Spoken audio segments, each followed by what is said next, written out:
Well, welcome back to another episode of Parker's Pensées. This is a podcast where we explore thoughts in philosophy, theology, nature, and life. I love thinking about cool stuff, so come think with me.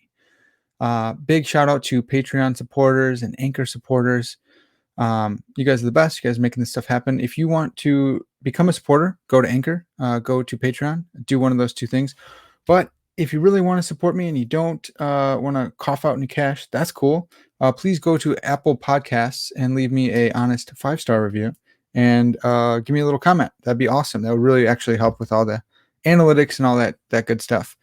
But today is another awesome episode. All the episodes are awesome, but this one is near and dear to my heart because we're going to be talking about a theological methodology, I guess, but one that's close to my heart because I can't escape it. Everywhere I go, I see in this lens, and it's impossible to escape. Maybe after this episode, you guys will be stuck in the method with us. But I'm excited. We're going to be talking about. I just forgot. We're going to be talking about this book. It's Chase Davis's book. It's called Trinitarian Formation, and I keep thinking triangulation. It's Triperspectivalism. I can't believe I just talked about it like that and I forgot the name. Anyways, let's bring Chase in. Chase, thanks so much for coming on the podcast, man. Absolutely. Thanks for having me.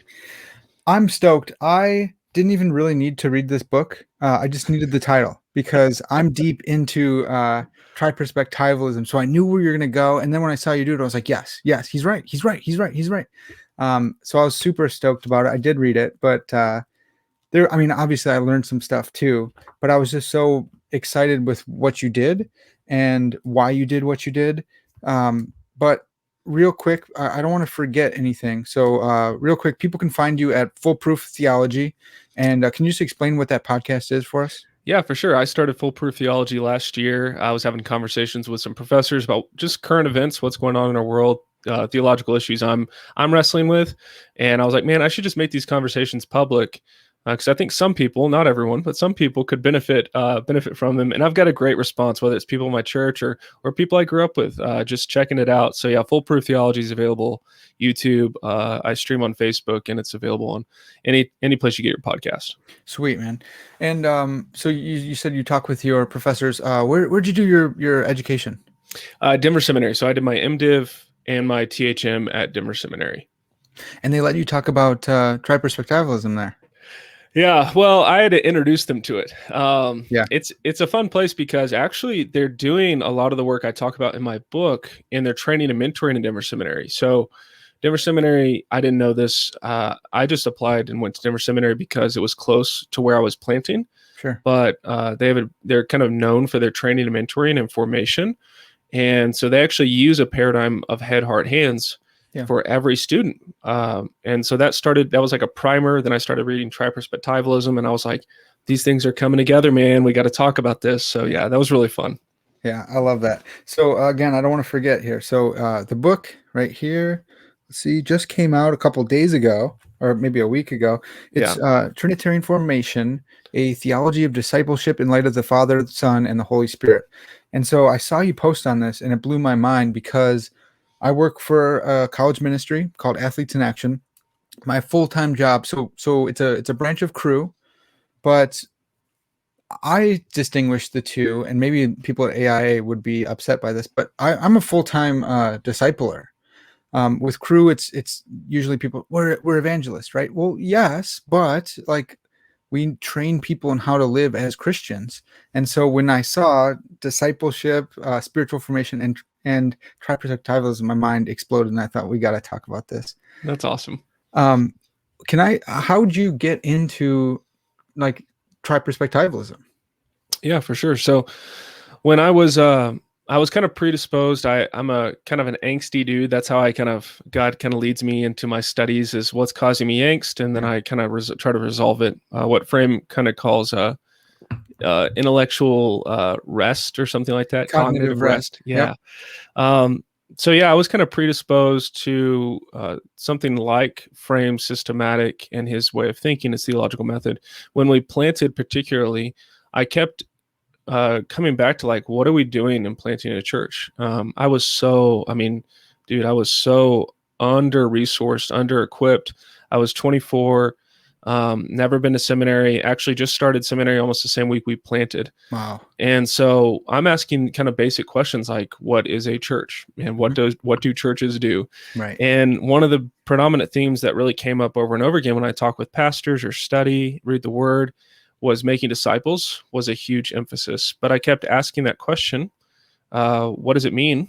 And I would get different answer from everybody. And I was like, yeah, like it feels like a program, or that feels too idealistic. And some people may think my book is a little idealistic in that way too. But I kept looking for a theological method that would help me just conceptualize some streams. So I studied some Christian education at Denver Seminary, and man, they were hitting on those themes. Denver Seminary has training and mentoring, hitting on these themes of Triperspectivalism. Then I read Frame, and somehow Frame's writing, the way he communicates, to me just really resonated. And once he explained Triperspectivalism, I was like, dude, this is like this. I don't want to make it a theory of everything. That's been one of my mentors advised me, be careful, run too far with it. But it really is a powerful way of just navigating life, the world, and godliness. So yeah, I found it helpful. Yeah, 3 right there. Yeah, there you go. Well, real quick, it's kind of obscure. People, so we're going to explain it, but I understand why people haven't heard of it. It's kind of niche. It's kind of a niche group of a niche group. It's like Vantillians, and who are not theonomists, maybe are within this tri-perspectival camp, and it's all the way down. And that's what I'm glad that you're doing what you're doing, and this is why I'm trying to do what I'm doing to broaden the perspective out. So, real quick, can you just give us, like, what is tri-perspectivalism? Yeah, Triperspectivalism is a theological method mainly developed by John Frame. Frame was connected to Westminster Theological Seminary, currently is retired, professor emeritus at Reformed Theological Seminary in Orlando. And so he developed this over a series of years, predominantly in the 80s, and it was a theological method. So when we talk about theological method, what we're talking about is an approach to epistemology and how we know what we know about God. Most evangelicals, or at least what I've been told and what I've experienced, is most evangelicals' theological method is kind of like an esoteric, like kind of before you get into theology, you should talk about it, but we don't really talk about it that often. Right. And so he developed it as really a way of thinking about life, God, theology. And so he developed it as a way of thinking. Like you said, not only is it a cumbersome word, but it's a niche kind of discipline. And so a lot of times I'm having to, I try not to freak people out with the language, because when they hear that, they're like, that I have no handholds on that word. But he kind of riffed off some of what was going on back in the 60s, 70s with multi-perspectivalism. Now that has connection to postmodernism, which is unfortunate only because Frame isn't a postmodernist, but he kind of used that language. And perspectivism, right? Perspectivism. Yeah. Exactly. Mm-hmm. Which was kind of a response, if you will, a postmodern response to kind of more empiricism and other means of knowing. Right? Who are trying to jam stuff down on you. Yeah.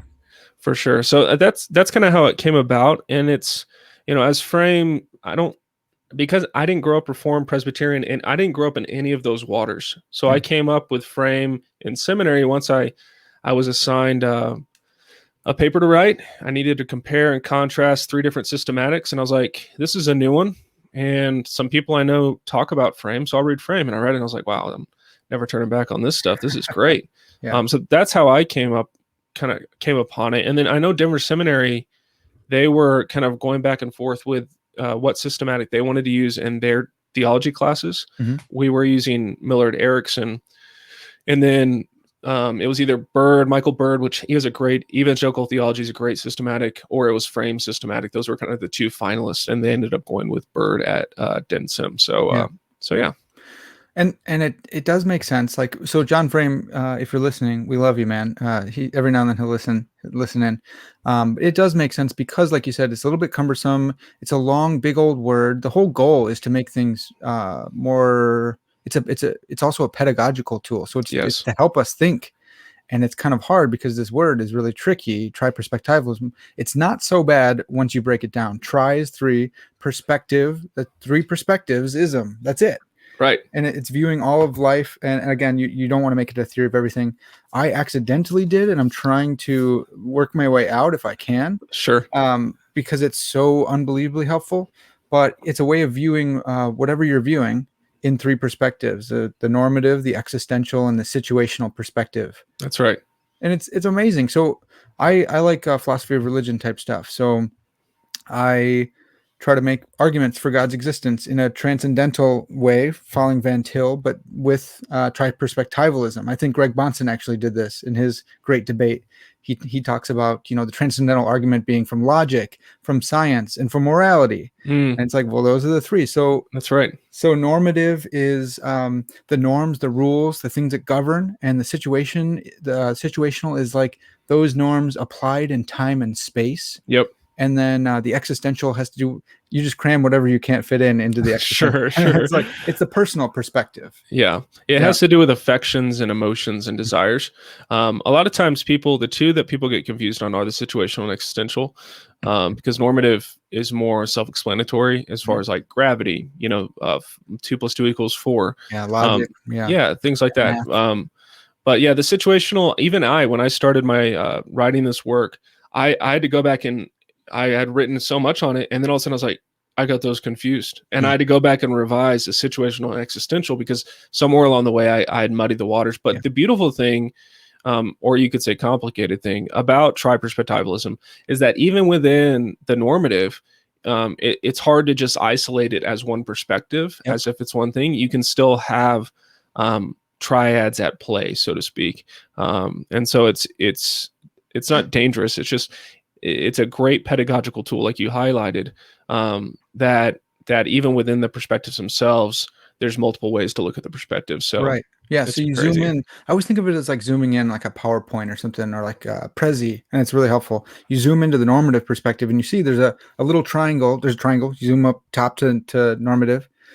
And you see there's another triangle. There's the normative, there's the normative situational, the normative existential.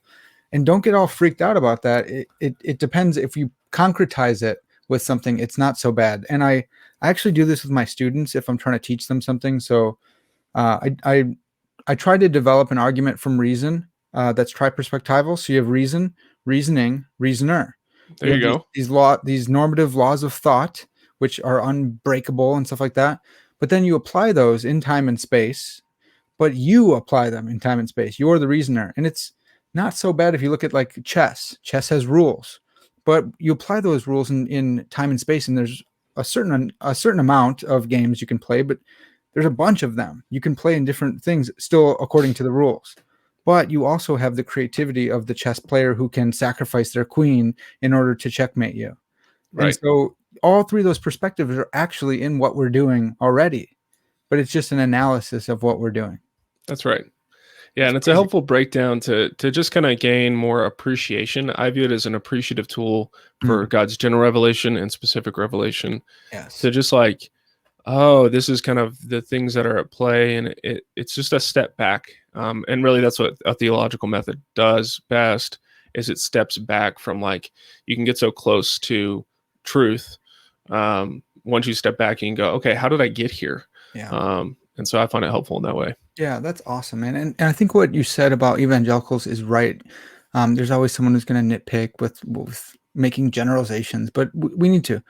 Evangelicals, in my mind, have reacted to the old like harsh debates over epistemology in the 50s. You had Van Til and Clark and Carl Henry, and they go, all right, dude, we're done with that. If they even know that history, we're done with that. Now we're going to go to the practical. Some, I would say, like Westminster still focuses pretty heavily on the prolegomena, the things beforehand. And Van Hooser makes jokes about clearing his throat and never actually saying anything, so he's trying to say something. What I like about this is that you're actually saying something, but you are going into methodology. So can you just lay out like what are you getting at in the book? Like, what's the goal of the book, and then why'd you write it now? Like, why this book? Why now? Yeah, for sure.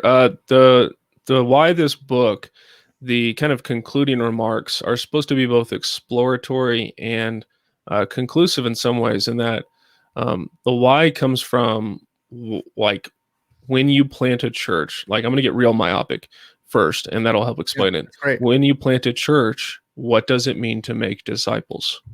And church planters, because we are typically very entrepreneurial, we can make something up that sounds Jesus-like. It sounds like God. But when you get under the hood, a lot of times we're just putting in practices, programs, we're borrowing, we're stealing like an artist. We're doing innovative stuff, but there's not really a philosophy of ministry for formation. And so this book is really important because it gives pastors, leaders, church planners, Christian thinkers, ministry leaders a way of thinking about formation. Formation, when I talk about formation and discipleship, I view them as the same thing in many ways. Some people will view formation and formation practices as more mystical, and discipleship is more practical. And I don't make that distinction. I try to marry the two. And I try to make the argument that all of the Christian life is formation. And so discipleship isn't something that's just like another, like, now we take a class on discipleship, or now we're going to have a discipleship ministry. It's like, no, like, it's all discipleship. That is ministry. Yeah. And so, the conclusion is basically we should be making disciples in light of the Father, Son, and the Holy Spirit, in the sense that, like, we shouldn't be engaging the cognitive, the affective, and the behavioral, which is very much a Christian education kind of perspective. And there's actually a great book called Teaching the Faith, Forming the Faithful. I can't remember if Packer wrote the foreword or just endorsed it, but they go through a lot of triads in that one in Christian education without naming Frame. I don't think to any discredit to Frame, but I'm seeing it and I'm like, dude, like, talk, like, you guys, like, this is happening. And so that's the whys, because I wanted to give church planners, I wanted to give myself, like, it started with me, is I wanted to give myself a way of making disciples that was like, biblical, faithful, theological and rich, rather than just like, we make disciples by having these groups and these groups talk about the Bible. I wanted to go a little bit more upstream. Why now? I mean, like, you could look at this a lot of different ways. For me, what I've been thinking about lately with this book is really a lot of the fracturing in churches, the division in churches, the division amongst Christianity. I think these are formational issues that just never got worked out. And because we don't have a rich theology of formation and discipleship, because formation and discipleship isn't included in systematic theologies typically, that we have underdeveloped Christians who are not able to think clearly, who, when major emotional events happen in our world, don't know how to handle those, don't know how to hold that within their soul, and then don't know what to do in light of, and how to respond to those, like, in light of those events, like, how are we to respond and engage helpfully in the world? And so you'll get a lot of ministries that are really good at one of those three. You'll get some ministries, and I even told my church this, like, this week, where I was like, look, our ministry is great at, like, cerebral intellect. We're in a college town. We're very much a thinking church, and it's good. And we need to, develop in other ways too. But I think why now is because you're seeing a lot of Christians very perplexed, very confused on how to live in this world that we live in. In many ways, a brave new world. And so we want to help them and grow them and really double down on formation, because raising up the next generation, training up students you've got, they're going to need a tool of formation and thinking that's more robust than simply the typical arguments, which are, it's head versus heart. And that's what people, the simplistic kind of bifurcation that people typically employ. And I'm going, no, that's not only insufficient, it's damaging, and it will just lead to more confusion later. So I think people need to be formed more deeply into Christ. Yeah, dude, I think you're right. And that's, again, why I'm so excited. I do want to give a shout out to Vern Poitras, because he listens. He's been on the podcast. His is called Multi-Perspectivalism, and they kind of formed it together. Vern, Dr. Poitras, not Vern. Like, we know, we're we see you, and he's written a ton of books, also working out in the triad, even though he does say multi-perspectivalism. This is really helpful for me, because if you can grab onto this big word, it will open up the world for you. And so when you're discipling someone, you can use it as a tool of analysis. This person wants to talk about apologetics with me every single day. Bro, how's your relationship with your mom going? Right. Like I'm going for the affections now. How is that? Because we focus so much on this, man. You're going to be lopsided. And are you living this stuff out? Are you just debating with people all the time, or are you acting like Christ, or someone who, really godly person, really wants to care for people? Hey, why do you want to care for people? Right? Let's get to the normative of this. Right. Why? And so it's super helpful. It's a shortcut to all this different stuff. Totally. And yes, it's a cumbersome word, but if you get that pattern in here, it can be really helpful for your daily life. Absolutely. And it's, as someone who's more introverted, that like speaking relationally and pastoring people, it's just helpful in like conversing with people like you just talked about, whether it's my kids, my wife, or just people who show up at church and asking, what are you about? What are you after? Mhm. And it can help you kind of process, okay, like you're not assessing them necessarily to see if they measure up. All you're doing is seeing, hey, what are some entry points of relationship that I can have with this individual? How might I connect with them in a more meaningful way to point them towards Jesus? So I think that's great. Yeah, I love that. So for me, I'm studying here at TEDS. I'm working on a couple master's degrees.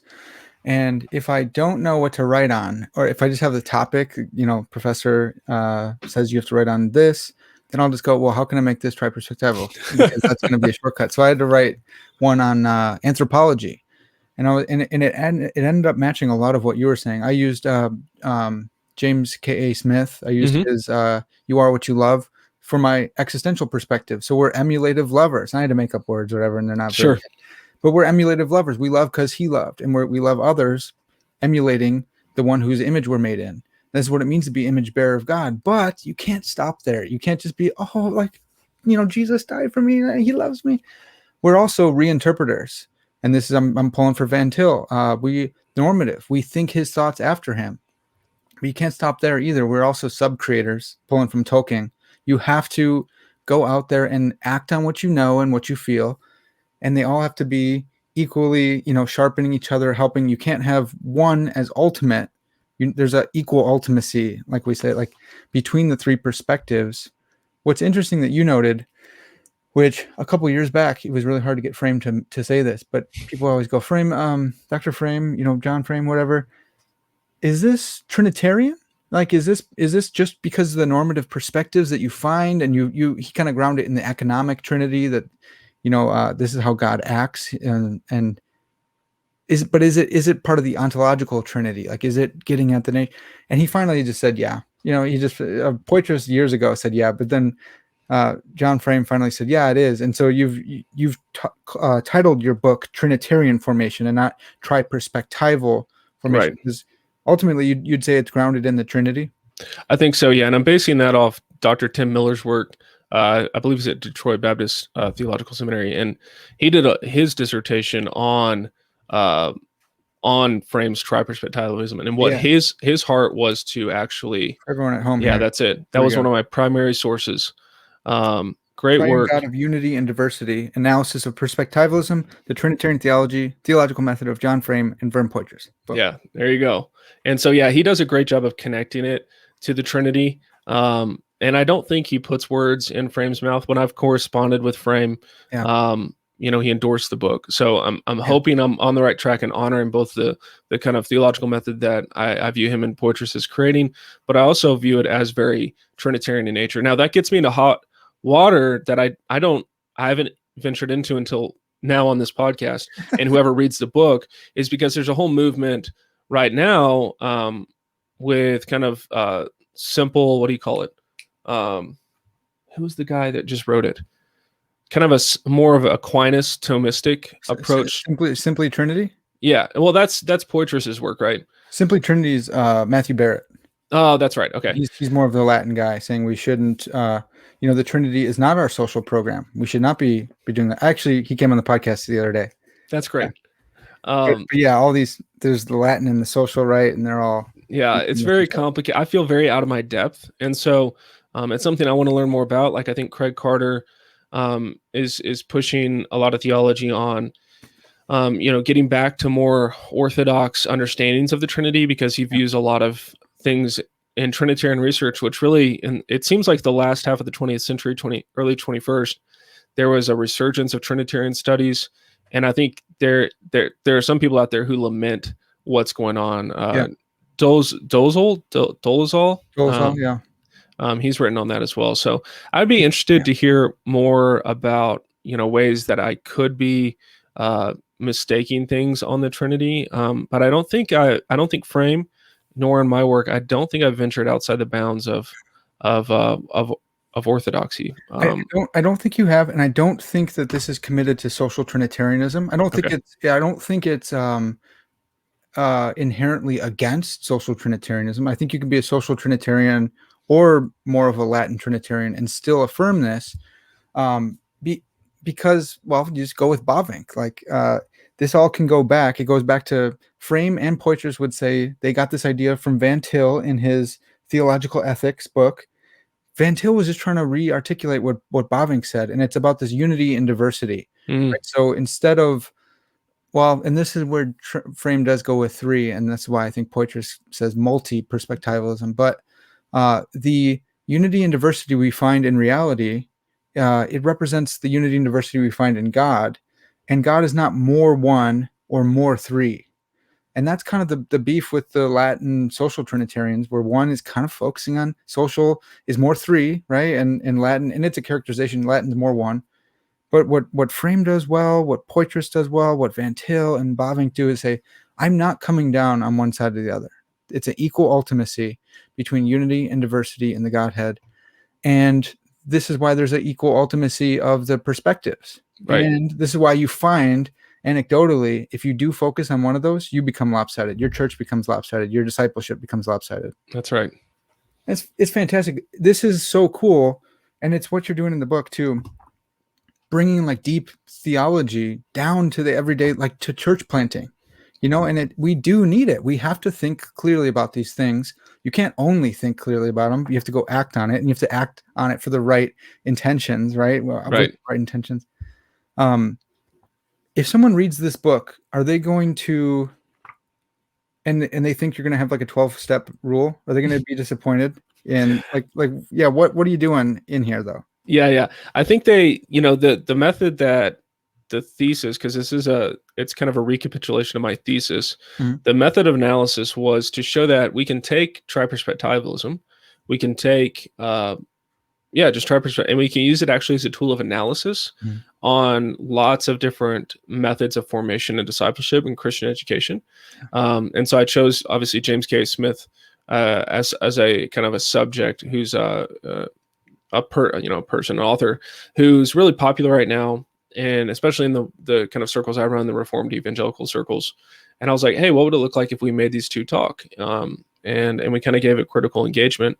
And at the end, with a thesis in an academic setting, there's not exactly room for a 12-step program or something like that, but there is creative application into how this could play out. So like one of the examples I give in the book is the topic of pornography, and how for a lot of Christians, they almost get baffled as to even how to even not just have a conversation about it, but how to provide help to others, how to find help themselves. Mhm. Because for a lot of Christians, it becomes a behavior, a situational issue where it's like, yeah, you should stop. Like, don't do that. But then we try to figure out how to not do it. And then we go, okay, normative, memorize Bible verses. And it's like, yeah, good. Like not going to say don't do that. Right. And also let's talk about the existential, like why is that happening in your life? And so I try to provide some real world application, and trying to spark some curiosity in the reader's mind as to how this could play out in their life, whatever, kind of, whether it's not an ailment, but a sin issue, a struggle, whatever they're facing, how, if that's been plaguing you, just a personal example for me would be the emotion of anger, and my relationship to my own anger and angst. What's the truth I need to meditate on? Well, the truth is, I need to trust God. My faith commitment is not just an existential thing. It's like, no, I need to believe that God is truly in charge. Mhm. He is sovereign. Go back to look at the lordship attributes. And then I also need to act in step with that. So I can work out anger in a situational way with the way I treat my family. And I can do that badly. Right. But I can also use it redemptively for constructive purposes to say, God, I want to submit this to you, and I want to figure out how to use this energy in a holy way rather than a sinful way. Yeah.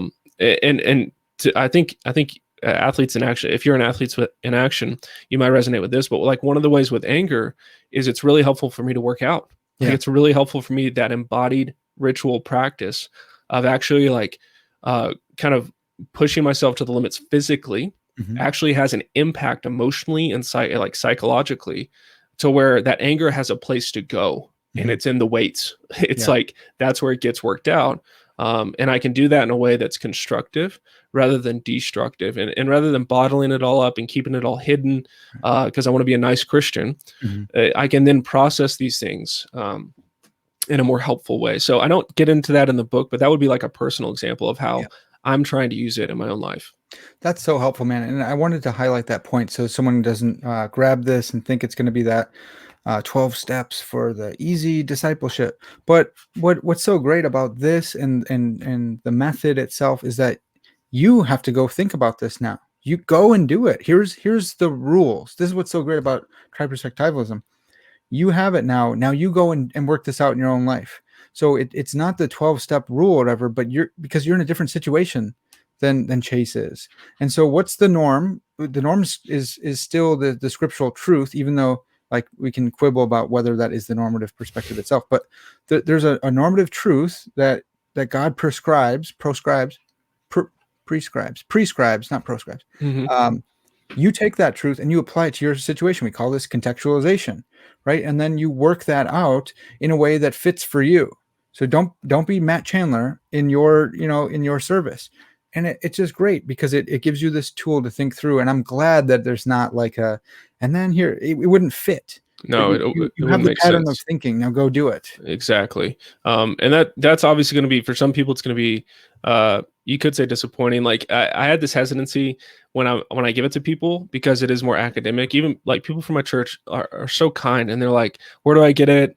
I was giving out copies for free, and they were taking them, and they were like so excited. And I'm like, gosh, I hope they're not disappointed at the end, right? Because it's not your typical Christian book in terms of pragmatics. It's pragmatic in itself, but it's not a tool that's meant to be so declarative in terms of like, these are the 3 steps you got to take. Right.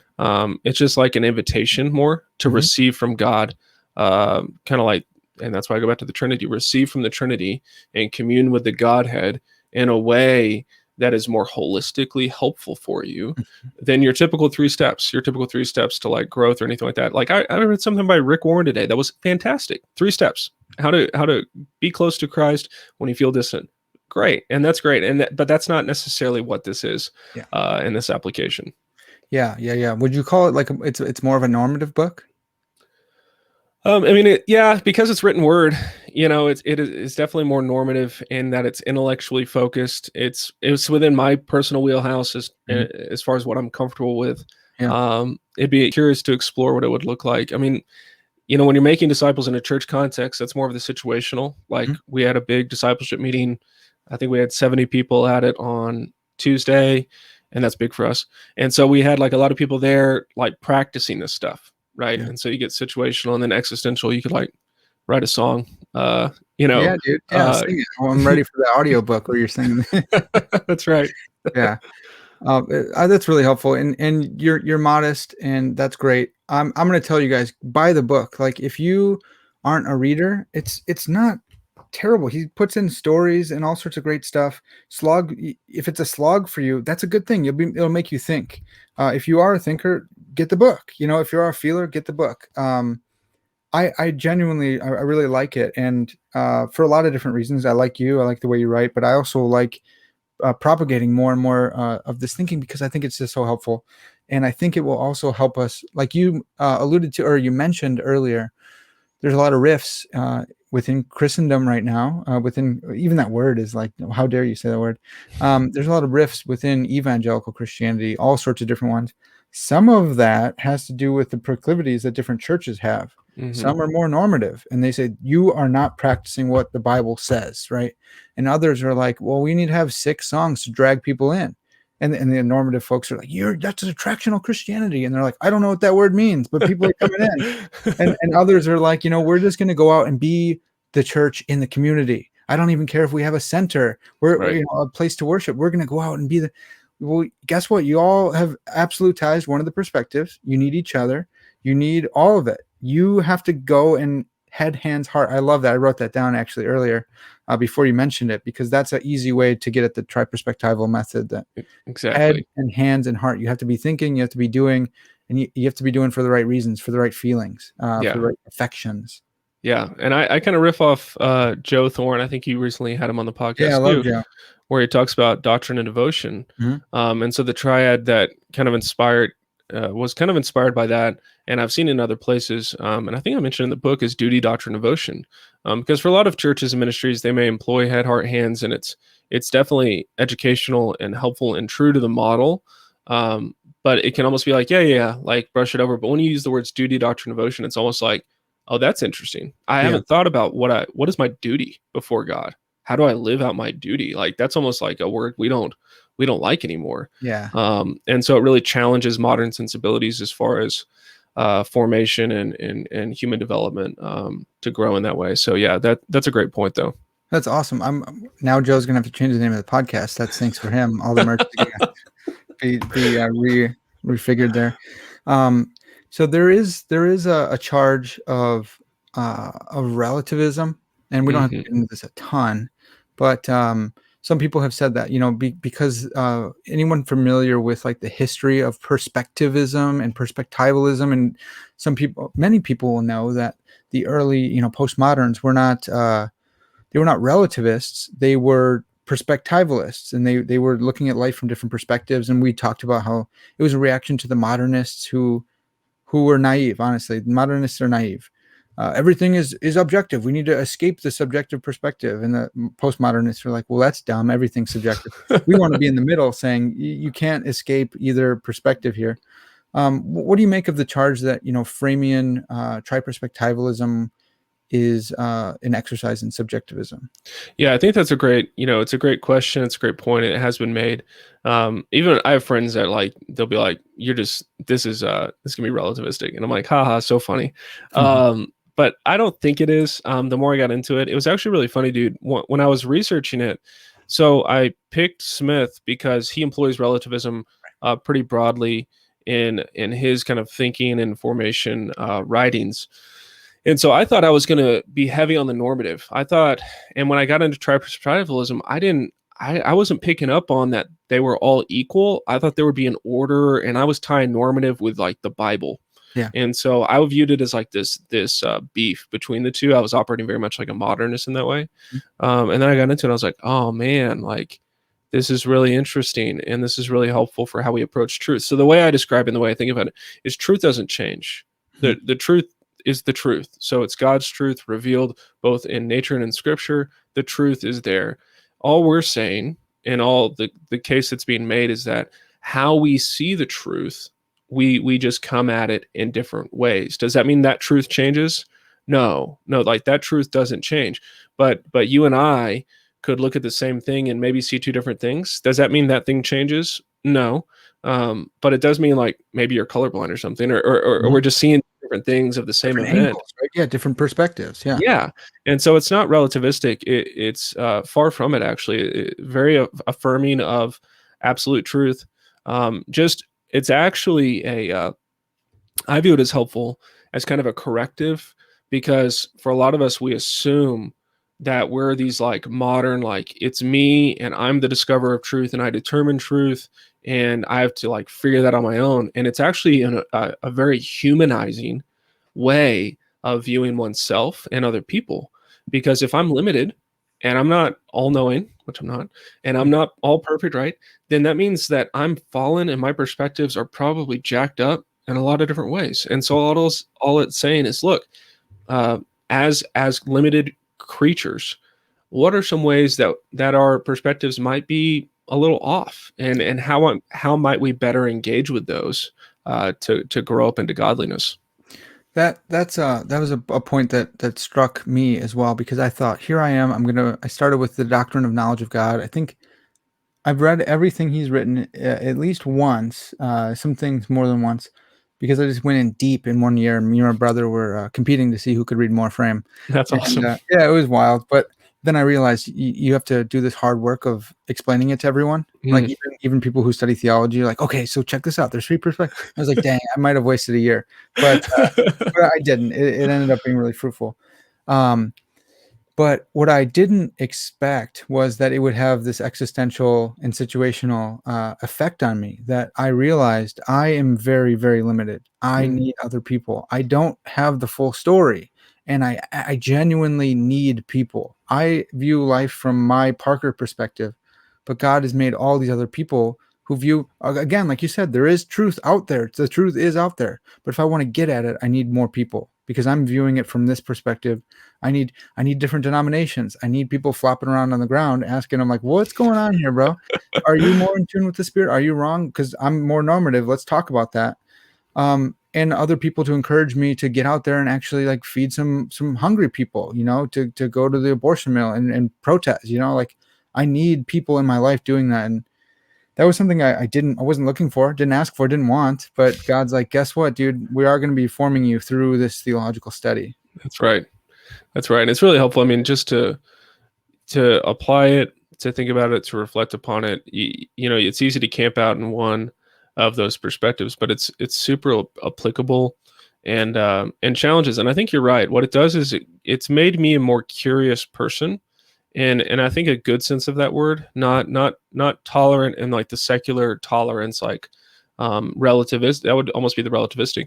Sure. But it's made me more open to new ideas because if I'm limited and I don't know everything, then maybe you have something to share with me. And honestly, as a pastor, it's helped me process like when people critique me or the church, whatever it is, it's maybe go, you know what, I can always grow and I can always get better. I may not agree with what you said or how you said it or why you said it, but I'm sure God wants me to grow.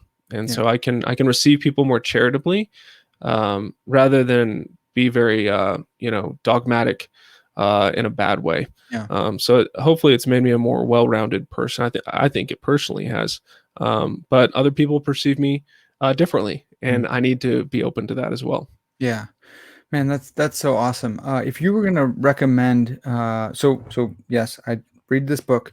If you were going to recommend a book for people to go deeper in to Triperspectivalism, would you recommend like the systematic theology or doctrine and knowledge of God? Where would you say that they should get started here?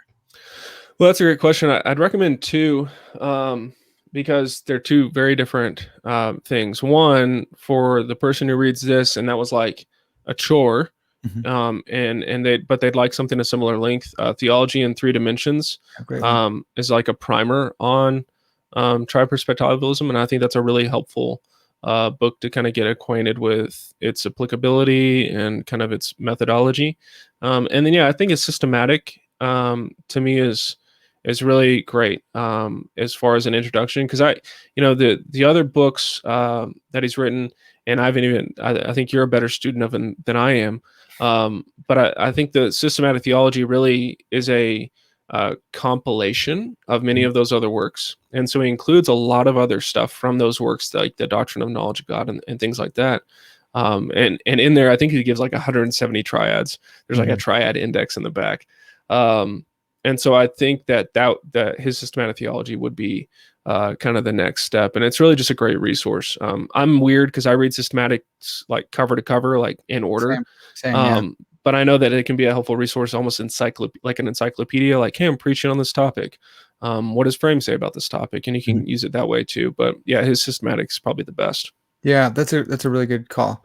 And yeah, I do the same thing.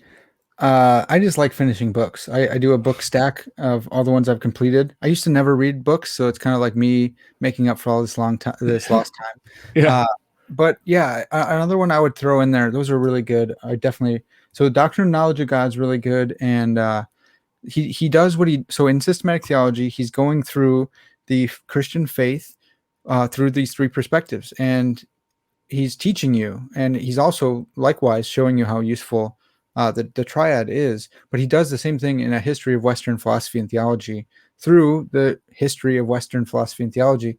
And it's really helpful for apologetics, for philosophy, for theology, when you're in a college town and people are coming with you and they coming to you and saying, well, Immanuel Kant says this. And it's a great resource again to say, well, what did Kant say?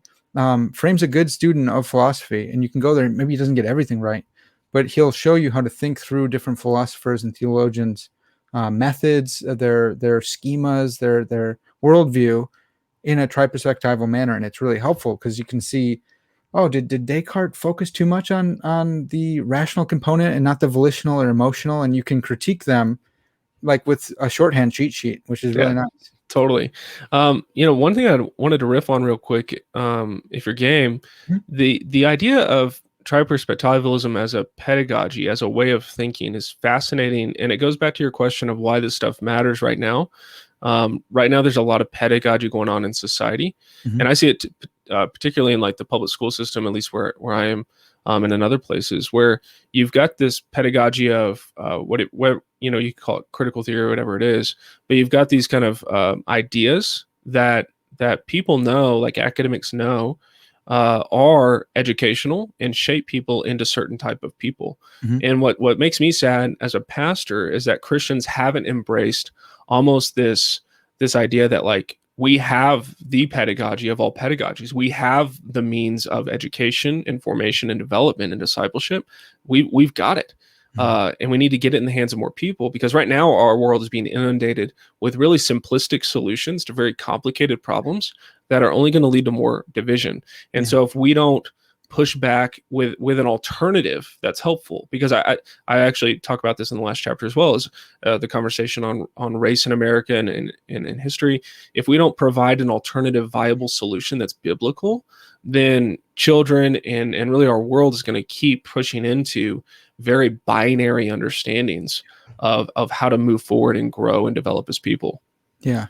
Dude, that's great riff. I love that. I think you're right. And we can't be a people who define ourselves on what we're not, right? Like that's dumb anyways. You want to provide that opportunity or the alternative and say, hey, I want to poke holes in your view, but because I care about you, because I think my view is right. I want you to come on over to this side. I'm giving you this platform, and guess what? It's not because I'm super smart and sharp. It's because God has condescended down and grabbed me out of the muck and the mire, anyways. So I think that's a great point. Um, I didn't grow up in any kind of reform. I grew up EV free. Even now, I've listened to too much D.A. Carson to be fully covenantal. He just messed with my head. I'm more like New Covenant theology kind of stuff, begrudgingly, though I shouldn't be begrudging. But so yeah, I don't really fit in anywhere like totally. Maybe more Reformed Baptist, but whatever.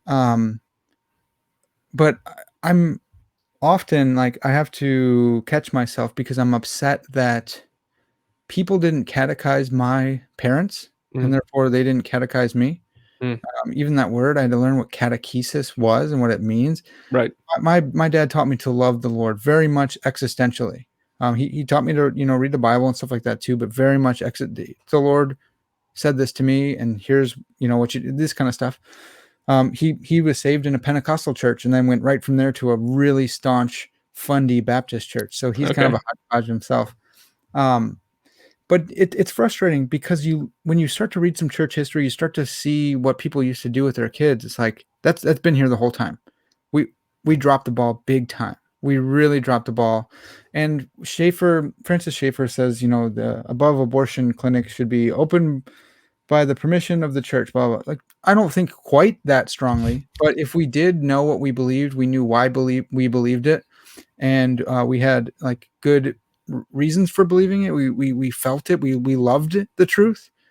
I think the culture would be a little bit different, and not because we jammed our way down on them, but because we cared enough to tell them what we believe, and why we believe it. So I think you're right. I think there might be a resurgence of Christian education, which could be a bad thing too if they don't do it right. Right, Sure. that could be bad too. But I love the idea of parents taking control of their kids' education and saying, like, this is my child. I'm responsible to God for how this child is shaped. I think that's huge, man. Like we desperately need that. And those kids are going to grow up to be parents themselves. They're going to grow up to have coworkers who have crazy ideas and who they ought to be in conversation with. That's right. Actually, this is a great time to plug my brother's work. He has this thing called Catechids, and it's children's catechism that he invented himself. It's more from a New Covenant perspective. He wrote his master's thesis here at TEDS on John Frame as well. It was that year when we were competing with each other. Nice. And so there's going to be some Framian triads in there as well, I'm sure. But a lot of people really like it. So it's called Cata Kids. And I think he's doing a great job of that. He's doing a great job of getting that resource out there. People really love it. They can use songs. So I see my nieces and nephews singing this kind of stuff. If you sing it out loud around them, they'll complete the song, and it's just really good. Yeah. That's awesome. I'll have to check it out, man. That sounds great. Yeah. He'll love that I plugged that. Yeah, I use the what is the catechesis that Keller produced, the New City Catechism? New City, yeah. I think my brother's is similar. Yeah. So yeah, I've tried to use it. I'm not a great organized on the, like, every morning we're doing family devotionals. It's like once a week. It's like, oh yeah, we should probably do that. But what's interesting about Keller and even Van Hooser is a lot of these guys got their a lot of their thinking from Frame, and the way they approach ministry. You get Keller's teaching, and he pulled from other places about his preaching, kind of how light has heat, and he goes into how every sermon should have light and heat. And there's a third one he mentions. I'm just blanking on it, but even in that New City Catechism, you can get hints of that. But I want to check this Catechids out. It looks awesome. Yeah, man. I from what I heard, it's awesome. I don't have kids yet, but Lord willing soon, and we'll definitely be using that. That's a good point about Keller and Van Hoos. Keller, he would always emphasize the prophet, priest, and king. Yep. And he'd say he got that from Frame. I mean, John Calvin uses that triad, right? So it's a helpful thing to think through. Dr. Van Hooser was my thesis first chair or whatever, and I love making tri-perspectival jokes with him in emails and stuff because he totally gets it, and he does it. I don't think he does it intentionally as often, but I'll bring up stuff to him in class, like, "Hey, you see that was tri-perspectival?" And he's like, "Oh yeah, I guess it is." Frames has been in there deep with him, which is right. Great. Yeah. That's right. That's so awesome. Well, dude, this has been super duper fun. One more time, the book is Trinitarian Formation, a Theology of Discipleship in light of the Father, the Son, and the Holy Spirit. I added the thes, my bad. But yeah, John Frame is on the back. He's recommended. That's enough for you guys to buy it. Chase, how can people interact with you, man? How can they get the book? How can they listen to more of your stuff? Yeah, plug away. For sure, yeah. So you can get the book on Amazon. It's available, and I recently got the hardback, but yeah, Kindle and paperback as well.